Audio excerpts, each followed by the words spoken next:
Good afternoon, everyone. Welcome to another Looped In with Maritza. My name is Maritza Gertie. I hope everyone is doing well. I am the Deputy Director of Parent Power and Outreach for the National Parents Union. I am a parent, grandparent, wife, daughter, sister, cousin, and overall there for whenever I'm needed kind of a person. I've missed all of you. I know it's been a few weeks since I've had a program, but I don't just want to have a program just to be having it.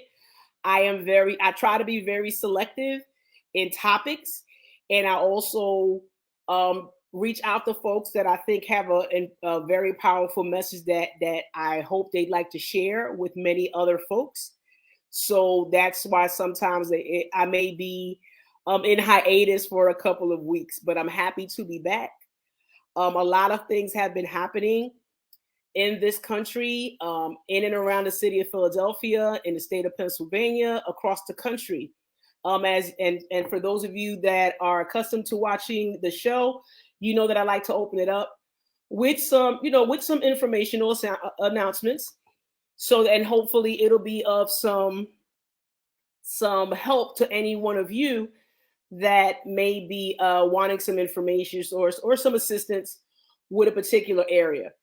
So, if you are interested in being a part of the National Parents Union, it's very easy. It is free. www.nationalparentsunion.org. It's a very simple questionnaire, whether it's an individual membership or an organizational membership. And once you become a member of National Parents Union, you will have access to many, many resources that will help you in your fight conversation with regards to educational equity for children in your home, for anyone that needs a little bit of help in multiple languages as well. My daughter's saying hello. Hi, Mecca. With regards to that. If you need any information from National Parents Union, info@npunion.org. You can send an email. The emails are responded to, but please give them, the adequate amount of time. I would say 2 to 3 business days to be able to provide a response. For those of you that are really, are on social media or on Facebook, the National Parents Union does have a Facebook page. We also have regional pages. There's a Northeast Regional National Parents Union page, a Midwest, a Southern, a Texas, and very soon a far Western, a Western page. We finally were able to be blessed with having a new delegate that's going to be representing the state of California for the National Parents Union, and I'm very excited about that. National Parents Union has been very adamant about making sure that everyone has the tools that they would need in order for them to be able to exercise their rights to vote. The Every Family Votes campaign fully understands that every 6 months in this country, there is an election going on. So please make sure you register to vote. If for any reason you are unsure about whether or not you are eligible to vote, you can go into our National Parents Union page, go into the Every Family Votes link. On there are our tools, our suggestions. There's even a link that you can click on to see if you are registered, as well as if you are a returning citizen, you can check and see what is the criteria for your particular state that would enable you to then exercise your right to vote. EPIC, Everyday Parents Impacting Change, is a campaign of the National Parents Union in which we have given families the tools written out for you already, the tools and the questions that you would need to question your school district, your school superintendent, anyone that has had anything to do with how monies are being spent for the American Rescue Plan, as well as the ESSER funds. Families, parents, you have a right to ask where the money is going. You have a right to demand to have a seat at the table when decisions are being made with regards to how these funds and resources are allocated and spent. If you're like me, I know you do not like to be considered an afterthought when it comes to decisions that will affect your children and your school community. With the EPIC campaign, you will be given guidance on what to ask, where to go, who you should ask questions of. Here is the link.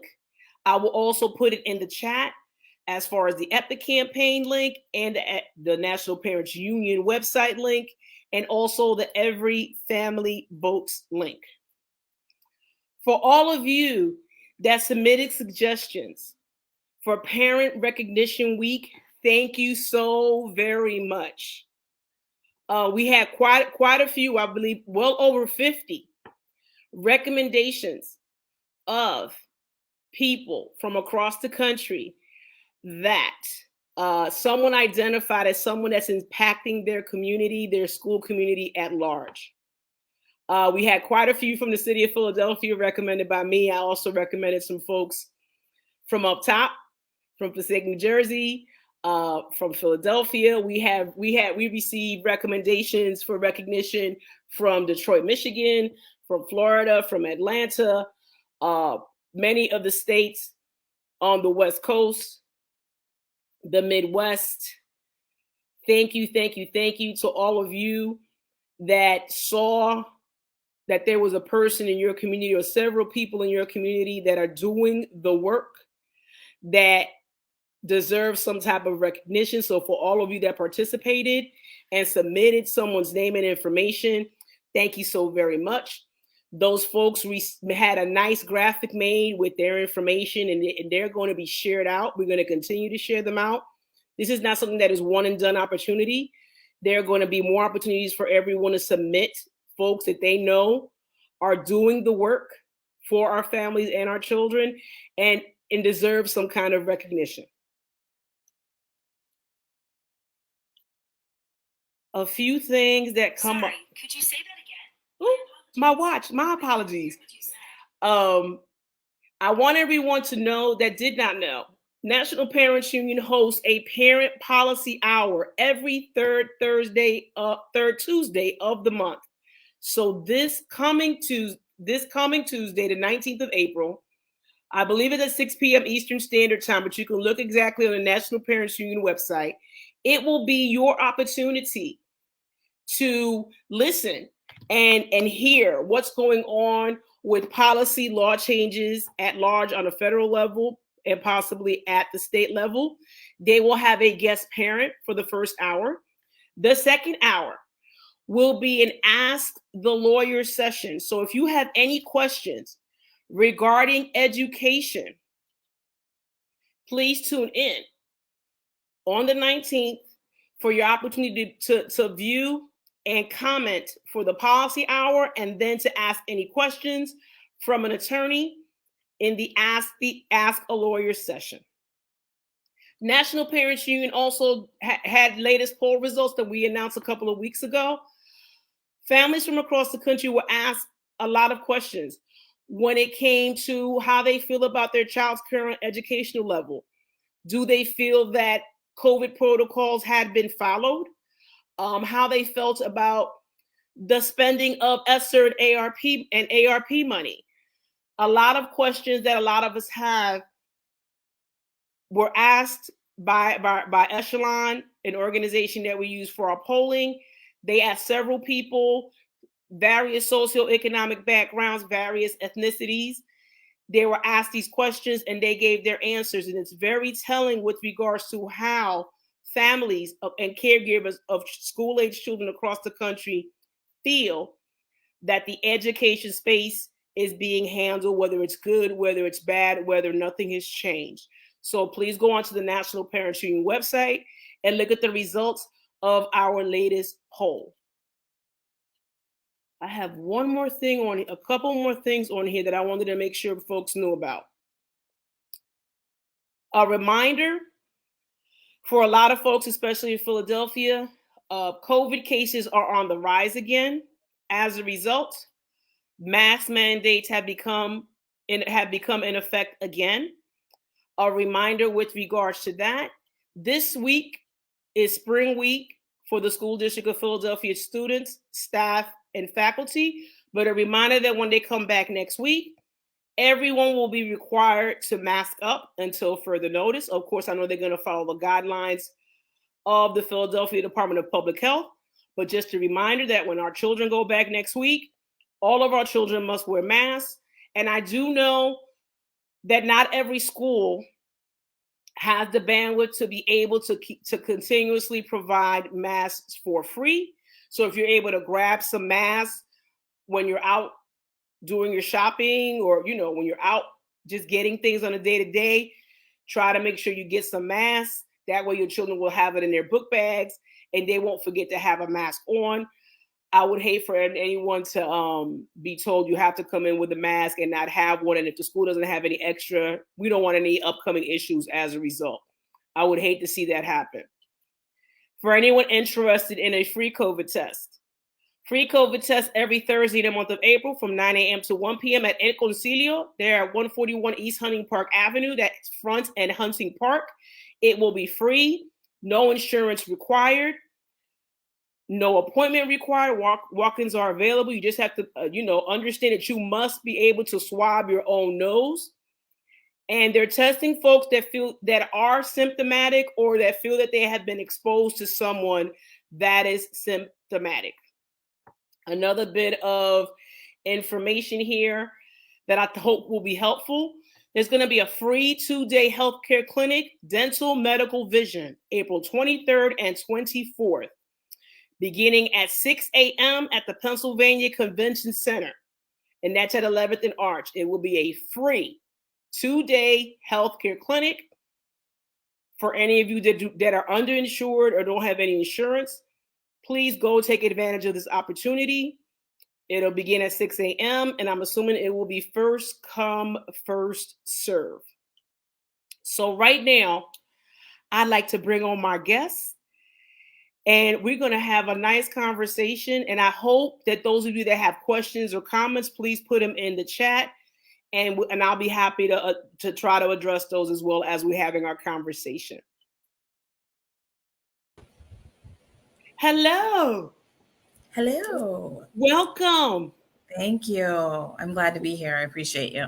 Yes, I appreciate you for agreeing to be on here. Please introduce yourself. Hi, everyone. My name is Danica Moore. I am the founder of Therapeutic and Wellness Consulting, LLC. I'm a mom. I practice child-led and gentle parenting. Most importantly, I'm a Black woman, right? So that means I'm a behaviorist. I am a survivor. I am a thought leader. I'm an innovator. An activist. I'm all things that are required to be well when you're living in a white supremacy world. Oh my goodness. So with all that under your hat, you wear many hats. And with everything that's been going on across the country, in our communities, in the city of Philadelphia and in the surrounding suburbs, the question that we often have is how are the children? How are they dealing with everything that's being thrown at them? That's a really good question, and I appreciate the intention in asking that. So I'll say I have a child, but I also have a village, right? Because that's kind of how we move in the world. We understand that we are each other's keeper. So I can say, yeah, my child is doing as well as she can in spite of the impacts that racism, racial bias has, the gender inequities have on her life. And I think that's the same for our village, for the children that we work with, that we're in communion and community with. I think myself and other parents were really intentional about carving out moments of joy and reflection of their beauty and light. And when harm is done, we develop emotional intelligence in our children. And so when they experience harm, we process it. I'm also a therapist, so that's, the work that I do. But, I think just Black people in general, that a lot of times when we experience harm and injury, we're used to it. And so when they experience it, sometimes they don't have language for it. We help them find the language, and we help them recover. And we try to reset to a space of just being curious and critical thinkers and just like beacons of light and joy. Oh my, So and I will always claim they are well. yes, and that is the hope, and it saddens me when I see, sometimes I hate watching the news. I really do hate watching the news. Sometimes I even just hate getting on Twitter or even Facebook, because a lot of times things are posted that hasn't even made the news yet. Yes. So I know personally that a lot of people saw. I don't even know if it was on the news. We heard it through different school communities, and I've heard it through people that I know that are in the education space. That there was a student that attends Duckery Elementary in Philadelphia that was murdered right outside his school 2 weeks ago. This young man was an eighth grader, and he had younger siblings. So for some reason, he left the school. They made sure to say that he wasn't under any kind of suspension or disciplinary action. They haven't even shared why he left school, why he left the school premises, but he left. But then came back to pick up his younger siblings after school, and that's when everything happened. Um, the only I can say fortunate thing is that it didn't happen exactly at school dismissal time, where there Yeah. would have been more children outside and more adults, picking up their children. But this young man he worked. His mom said that he worked. He worked a part-time job that he loved. He had just turned 15. He was working towards trying to get his driver's license. And he was, taken away, through gun violence, and he was targeted. It wasn't like a random thing that he just happened to be Uh, somewhere. So hearing that, it's I know that it's very triggering for many mhm, people, and mhm. very traumatizing for that school community and that family. The one good thing I can say is that I happen to know who the school liaison is for that school, because she's also the school liaison for my daughter's high school and my younger children's elementary school as well. So she reached out to I know she reached out to so many people and organizations just to try to get help for that family. She was on it, and I really commend her for that. And I can't wait till I see her when I get back to Philadelphia, so that I can touch base with her to see how she's doing, because Yeah. she took on the responsibility of helping the family, because unfortunately they don't. I don't know how much English they have a grasp of. I do know that it's a Latino family, so I don't know.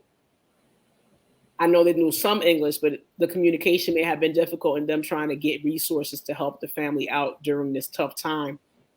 So in your role in what you do, in the lightest way possible, the briefest way possible, what would you say to those of us that are on the outside of that trauma? It didn't directly affect us, but it triggered, or it brought Yeah. back memories.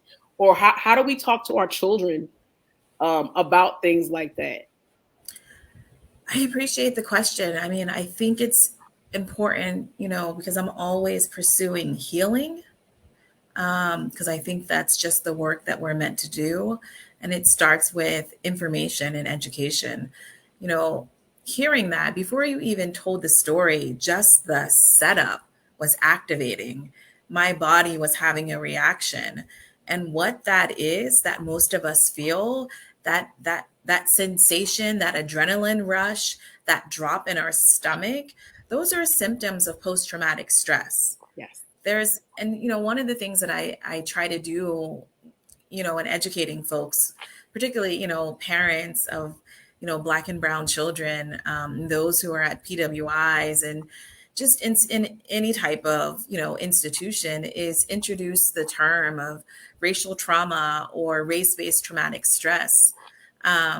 Because, what's that sister's name? Beverly Crenshaw. She coined the term intersectionality. Although Bell Hooks and many other people were talking about it, there wasn't a name for it. But she talks about language and how it's necessary for us to name something in order to be able to identify it, in order to be able to sit with it, problem solve it, heal from it. And so I think what a lot of us parents experience is race-based traumatic stress, or just traumatic stress, because we live in a space where bearing witness to harm is listed as a trauma, right? Not even just being the direct recipient of it, but bearing witness to it is traumatizing. And so I think the first step is just knowing that what you're experiencing is normal and there's a name for it, right? It's called vicarious trauma, or sometimes more specifically, race-based traumatic stress. I think the next thing to know is recognize when it shows up in your body, because then you can start to treat it. I think being in community with folks, being able to talk about the fear, the anxiety, the questions that you have, because what community does is it mirrors, right? A lot of times we're stuck in our head and we're isolating.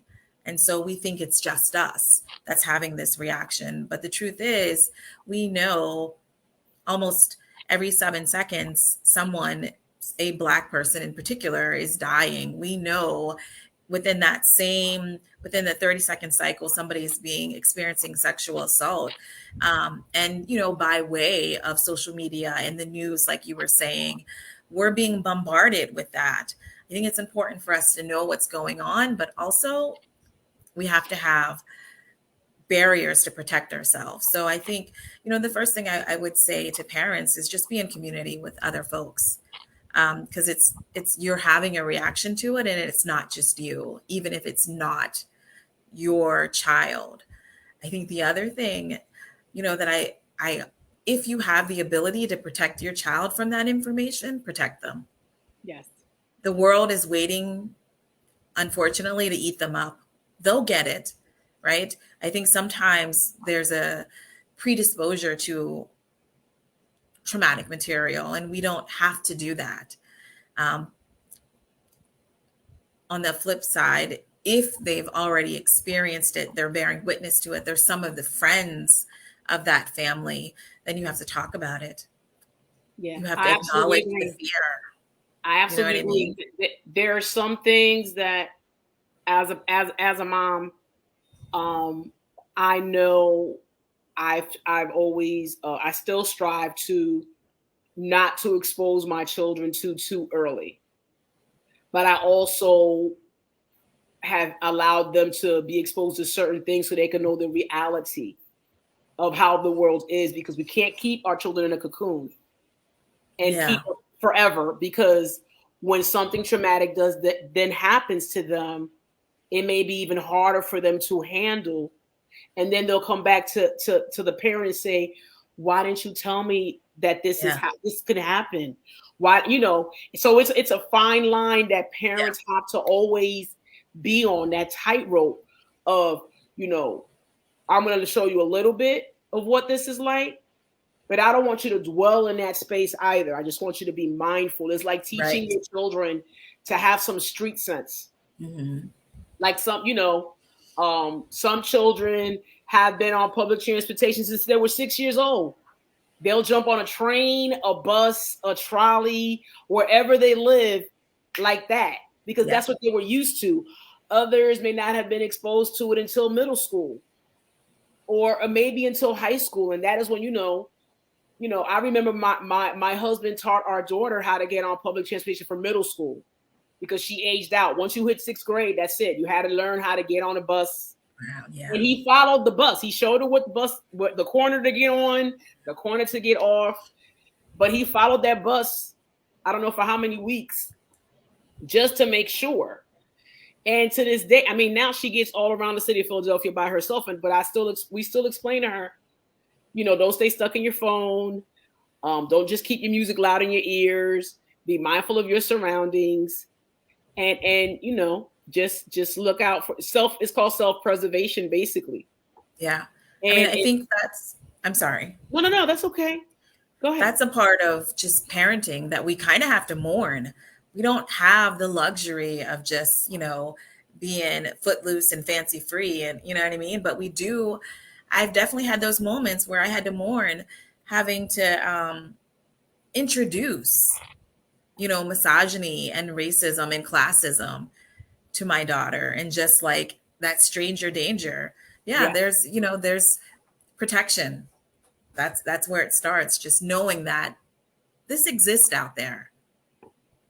absolutely, absolutely. And this is why, with all the things that have been happening, in and around our city, in our country, we do have to help our children develop a thicker skin, a second skin. But that does not mean that whatever has been happening is okay. Right. And it should be allowed to continue to happen. And if they see things happening, either directly to them or in their immediate vicinity, it's okay to come back and let your parents know that it's happening. Even when it comes to the use, I mean, I'm going to use an example. Even when it comes to the use of a derogatory term, it's not okay.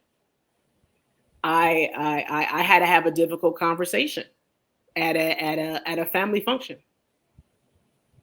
and explain to someone, it is not okay to use that word around me or my children, and I'm letting you know it is not acceptable.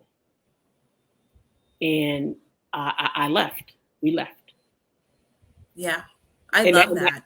and that was it, because it was, I mean, it was, we were apologized to. We got and I'm used to seeing this. Well, that's the way we were raised. That's how we all spoke with each other in the hood. You grew up in the same space. I said, yeah, I did grow up in the same space, but I can say that I was not one of the individuals that used derogatory terms. And I told my friends, if we want to continue our friendship, we will not be using this type of language. And that's it. And that's how it was. And we took it from there. What was the word? Here we go. I don't want to say the word. I don't want to say the word. It was just a It's not derogatory necessary. term. Exactly. I love you, but I'm Yeah. not telling you what the word is. Just know it was derogatory. Just think of whatever ethnically based derogatory term is used that people think is okay, and it's not. And it immediately brought me back to a poem that I saw, that I felt so strongly, because it touched me to the core of why it was not okay to use certain terms, that I actually had the author as a guest a few months ago on the show, because I was like, this really hit a strong nerve within me. Okay, see, now my friends got jokes, but that's okay. We'll talk later. I'll tell you what the word was later. But it is, the people don't realize the power in words. People don't realize the power in, Yeah. like you said, the traumatic response to anything. PTSD does exist. It is in our communities. It doesn't have to really be something. People don't understand that something like PTSD can be very triggering. I myself, and I've shared this in the past, I was a victim of gun violence. Someone pointed a gun to my head in a robbery, and then they stole my car. On top of that, so anything having to do with hearing guns, anything having to do with breaking into a car, glass shattering, that can be triggering for me, to the point where I just isolate and go within myself. But though I got help, I'm glad I got help. But every once in a while, something happens and it brings it all back. And the folks don't understand how paralyzing it is, not just for adults, but children as well. Absolutely. So you tell me, children that have experienced trauma, if they see it again, it's very triggering. If something reminds Absolutely. them of it, it's very triggering. And sometimes people will ask, you know, why is it that sometimes children act out in school? Untreated trauma. I Yeah, mean, there's the ACEs study, which is Adverse Childhood Experience Study, that was done like 20 years ago. There's a Philadelphia based one. But this study, it took about 17,000 adults, largely white men, but it defined categories of trauma. And I think that's important to acknowledge because we think about trauma as something that we see, right? Physical abuse, or typical like sexual abuse, but there's a lot of invisible traumas, yes, right? Like yes, being a victim of hijacking or gun violence, but also living in impoverished environments is traumatizing. Walking past dilapidated buildings and going to schools that are under resourced is traumatizing. yes, um, Seeing someone incarcerated is also a trauma. Bearing witness to someone struggling with addiction is also yes, a trauma. And so when you have chronic, which is ongoing, and complex, which is like a diverse array of traumatic experiences, that it just becomes a cumulative experience that results in, right, what we're our kids are typically diagnosed as having ADHD, yes, ODD, yes. major depression, PTSD is now in the DSM-5. So that stuff is legitimate. That's legitimate. And so, I have a lot more compassion for children because their brains aren't even fully developed until 25. Yes, And so when you see absolutely. an eighth grader who's probably experienced so many other traumas up until, that time, that, with what happened to that poor child, it makes sense. We don't have the answers. We don't know why he left, but that makes a lot of sense. And so there's just it's necessary to have empathy and understanding for where our children are because they're experiencing a lot of things that we're not even aware of, Oh, yes. And especially when they're in school. especially when So, they're in school. so, We so, send so them to be safe and we don't yes, know what's happening. yes. Let's talk about that a little bit if you don't mind. Never mind the microaggressions that we as adults experience in the workplace, in our relationships with adults that we come across every day. Children that deal with microaggressions in school. We got the time, Oh, honey. We got the time. oh, that it breaks my heart, just framing it like that because they don't know. A lot of times they don't know what they're seeing and experiencing. You know what I mean? They just know like this didn't feel good. And so they don't understand that this was a traumatic experience that you just had. Yes. I can talk about my child, um, who I'm biased, but objectively is just a brilliant beam of light, like all children are. Um, she had a traumatic experience and she didn't have language for it. Yes. But when we were sitting at dinner and just talking and unpacking her day, she shared, well, the worst part of my day was when the nurse forced me to put my hand in a dirty toilet. Mm, Just saying those words, my body is having all kinds of things happening to it because it was traumatizing to her, but it was equally traumatizing to me. And yes. so, you talk about we send our children to school um, to be loved and to be seen and to be welcomed and to be nurtured.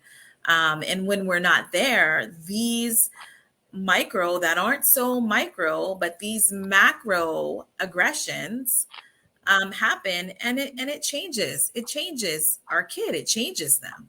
It Absolutely it changes does. them. It changes us. Yes. Um, so it's a really scary situation because we can be in space and community with folks who have good intentions, but you know bias is there, Yes. implicit bias is there, and then just like straight up and down racism is there, and folks think that, they're not going to be called to the carpet or held accountable. Yes.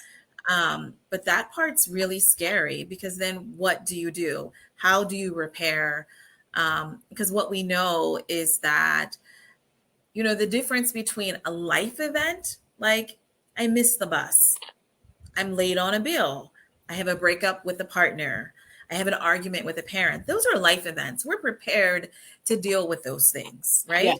But a traumatic event, that's when emotional and psychological happens that leaves you feeling three things: helpless, vulnerable, and unsafe. Yes. Those life events, we feel angry, we feel scared, we feel agitated, but helpless, vulnerable, and unsafe, only extraordinary events call to the table those three emotions. And that's what our kids feel and don't have language for, and sometimes don't have protection, because if an adult isn't being alerted about it, then it just continues. And this is the thing, there our children are in a space where, and I call children in school, I call it their educational career. So in the span of your educational career, parents and guardians send their children to an environment where they spend most of their life. Yes. They spend more time in school than they do at home with us. So we trust that while they're in that environment, they are being nurtured, they are being loved and cared for. And when our children come back to us and say what your daughter shared with you, your first, you know, your first emotion aside from anger may have been, you know what, I'm going to go up to that school and something's going to happen. And it may not be good. But we try to show our children that, sometimes we have to take a different route, a more passive route, in the hopes that something will come of it, something positive, and some kind of change, so that that behavior won't happen again. But then it's very hard for many of us, because we come from such traumatic, painful Mm-hmm. Mm-hmm. upbringings ourselves, that it brings up so many things. I don't know if I shared with you, Danica, but I had an experience of being a school secretary, and all it took was one school year. One school year, that's all it was. But in that school year, I saw so many things. Like, as a parent, I saw one side. As a student myself, I saw many things. But being on the opposite side of being part of staff, I saw a lot. Yeah. So it was very eye-opening for me. Every time I wanted to then help a child, help a parent, because I was, after many times I was like, I don't care if I get called into the office. I don't care if they say, well, Miss Good, you really shouldn't be doing that. You're not a social worker. I was like, I don't care.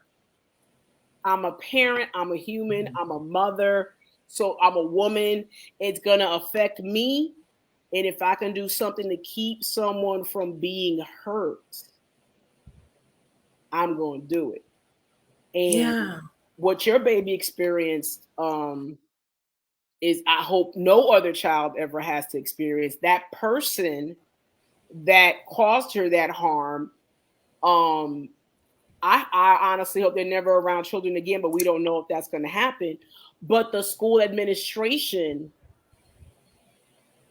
that, correct me if I'm wrong, to this date, still has not even apologized to your child or to you. So what happened was, when I heard that, I sent an email, and I was like, I'll be there at 8 tomorrow. We're going to talk. An apology was offered there. And then that was it.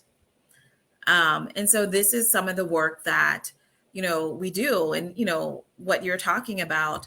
Because the truth is, like with racism, because I fully believe that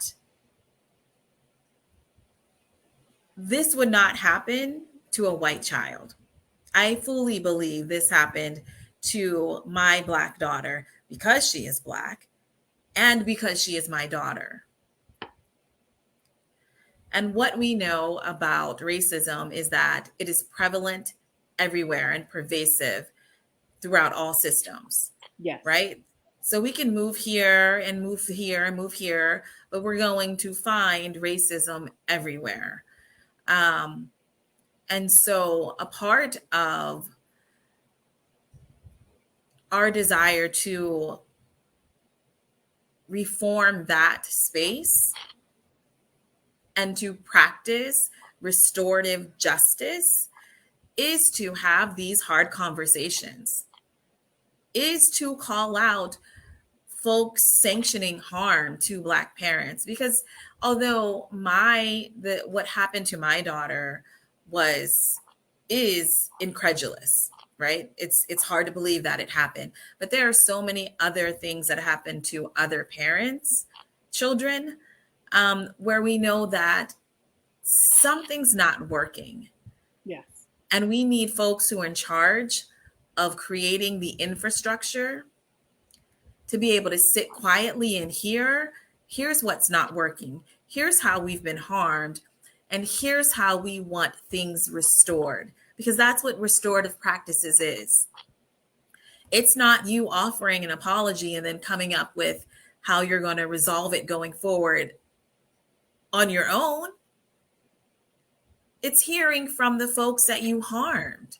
That's right. And so that's a lot of what the group that I founded, which is BAFA, it's an affinity group. It stands for Black African American Family Alliance. And so it's not just for parents of current students, but parents, caregivers, aunties, uncles, pop-pops, nanas, moms, everyone of that Black student currently and previously that's been at the school. Because we have a right to claim space, not just because we pay a tuition, but because we are a part of that community. Absolutely. Right? Quakers in particular are the first abolitionists in this country, so they have a history of doing harm, but also taking the steps to correct the harm.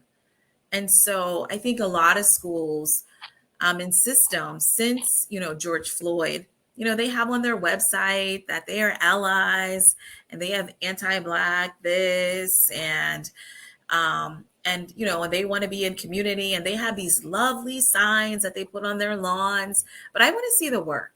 Yes. I want to see the work. And part of that work is making sure that they listen to the children and the parents and guardians of those children that have been harmed, that are currently being harmed. And that's what's not happening. They're not listening to any requests to listen. They're up in these towers. They're in these remote locations. They're not close to the pain, so they don't understand it. Being an ally is not just saying, yes, Black Lives Matter. What are you doing to show this? Right. What are you doing to show your school community that this is happening? What are you doing when someone sends you an email or calls your office and there's somebody else blocking communication every step of the way? That's not what I call being a part of the solution. You are perpetuating the problem. Absolutely. And giving those people in power the autonomy to keep on allowing it. And for me, a lot of, we were raised to understand as children, all children hopefully are raised to understand that there are consequences to bad actions and bad behavior. And some people, when they're in certain positions, they forget that there is a consequence to when you do something bad. So I'm going to say it.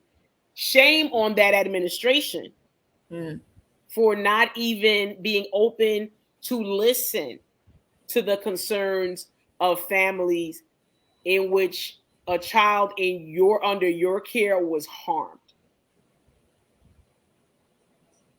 Because it's Yeah, it's rough. It's hard. It's really it's rough, right? It's damaging. And this is, what we were talking about earlier. When that type of harm happens and then folks just close their eyes and their mouths and turn their backs, that's a form of sanctioning it and saying it's okay. Yes. And so what we have to do, because we understand that a revolution has been happening.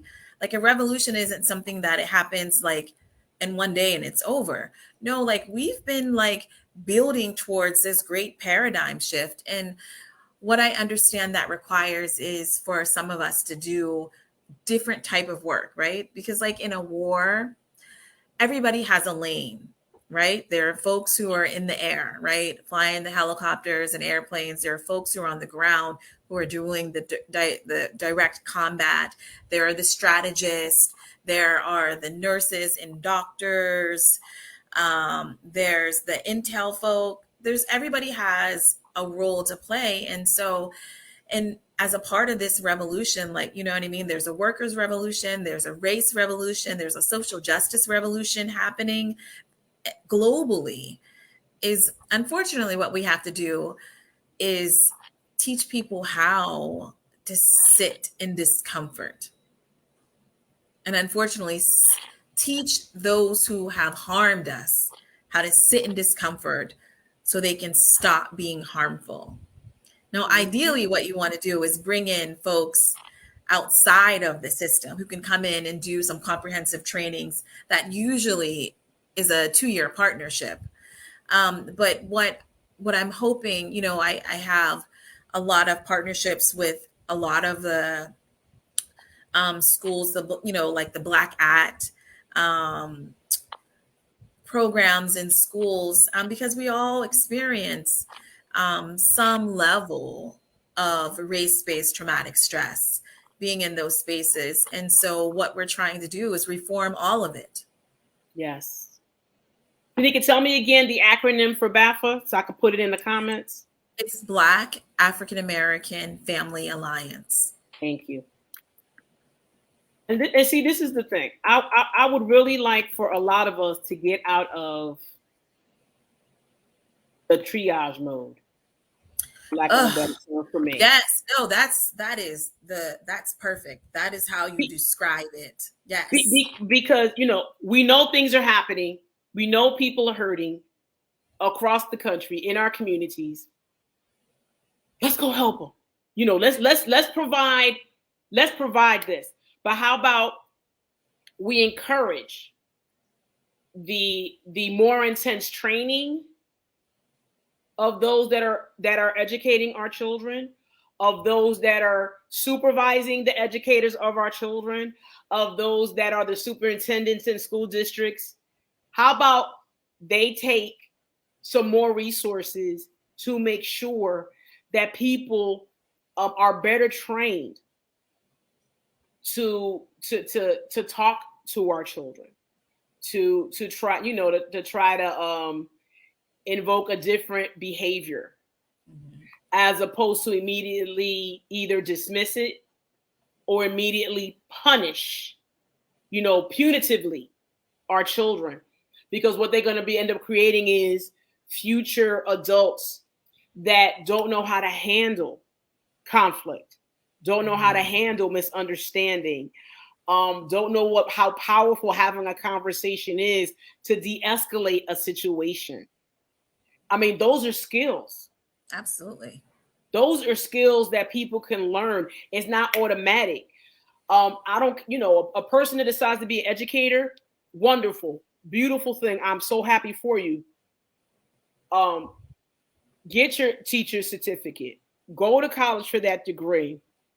Teach, but also educate yourself even further on how to be better able to communicate with children. Because that'll help you. That'll help an educator with their classroom management. Mm-hmm. Also help them be a better communicator to those children's families and guardians and talking to them. I mean, I have so many teacher friends, Danica, that are amazing, and I see them in action. I'm amazed. I mean, I have a very close friend that I've known her for well over, oh my gosh, my eldest is 31 this year. I've known her for over 28 years. She is a teacher. She's an educator, a mother, a wife. But her students and the families of those students absolutely love her. Yeah. Yes, and I'm gonna shout her out, Sister Jamele. I know you know for those that know her, she is great. There's a sister out in California that right now she is recuperating. Dr. Alika Jackson. She's also an educator out there on the West Coast, and her students absolutely love her because she figured out that formula. Yeah. And she's reaching children. And the proof of that is for any educator that has a former student reach back to stay in touch, to say thank you. Yes. That's an amazing thing. That lets a teacher know, you know what? I reached that child. Whether Absolutely. it was 2 years ago, 10 years ago, 20 years ago, I reached that student. And it wasn't just because of what I was teaching them from the books, but it was the relationship I was able to form with that student. And I'm quite sure that family really appreciated that. That part there, that's it, right? When we think about school, I feel like every adult has an experience where they're like, this teacher changed my life, or this teacher poured into me. But then we also have those experiences where this one cut me off at the knees. And that's what's so distressing and upsetting to me, for my daughter and for a lot of these other children, of families that, reach out to BAFA for support. I don't want this to be their memory. Yes. You know what I mean? And that's what's so, that's the motivator. That's the motivator to transform and dismantle white-bodied supremacy in these spaces. Because this won't be for nothing. This didn't show up on my door. My daughter wasn't forced by a white nurse to put on adult gloves, bend over, get on her knees, and put her hand in a toilet with dried fecal and urine matter all over it for nothing. She won't be on this earth and have that memory be her elementary memory. Absolutely not. There is work to be done, and the work will be done, right? Some people are going to have to be pulled into it. Absolutely. Absolutely. I can't believe, and I always say this, how quickly my time just goes. It just goes. When it's good, it goes. Oh my goodness. If someone wants to reach you directly, Danica, give me an email that they can use. They can email me at bafa@afs@gmail.com. It's spelled just like it sounds. B as in boy, A, F as in Frank, AT, AFS, and then the @ at gmail.com. I'm sorry, BAFA at AT? Yes. Okay, AFS at gmail.com. Okay. That's our Facebook, and that's also our Instagram. Okay. I just put it in the chat, and I am and listen, we already had conversations. We're going to continue to have conversations. Any support that I can give personally, I'm here. Thank you know how to reach me. You know that we spoke with you and the other wonderful parents we met last night. Anything we can do, we'll support you. And BAFA, because and we said it yesterday. A huge crowd is not needed. It would be lovely to have, but there's a lot of power in small numbers as well. Mm-hmm. As long as the people that we focus on communicating to, getting a message to, we're gonna reach them. Absolutely. And someone's gonna have to respond and explain and then listen. Mm-hmm. That's the operative word, listen. Listen. If more people listen when a parent and a guardian and a student has concerns about how they were treated, how they're currently being treated, a lot of things would change. You know, it's time to put the egos Yeah. and the pride and the, you know, I don't care how many letters you have after your name. I appreciate the work you did. You worked hard to get that, but just because you have that, that doesn't mean you do not put pants on the same way everybody does, put Mm-hmm. your shoes on the same way everybody does. And, you know, you can't take it with you when you're going either. You can't. You can't. So, And if you really care about community, you have to learn how to be in community. It can't just absolutely. be the way your family does it or the, historically Eurocentric way. Like folks want to be in community with everyone and, there's just a different way of doing it. Oh, my goodness. I want to thank you. Anytime you want to come back on, just let me know. Thank you. I appreciate you greatly. Oh, I appreciate you. I mean, I'm very close, so I hope, you know, next time BAFA has a gathering, I would love to come and say hello. So let me know. You will be invited. Yes, Yes, ma'am, indeed. I'll be happy to attend. I have a little one I could bring, and he's just hilarious. Yes, Your daughter will be like, I absolutely. can't stand him.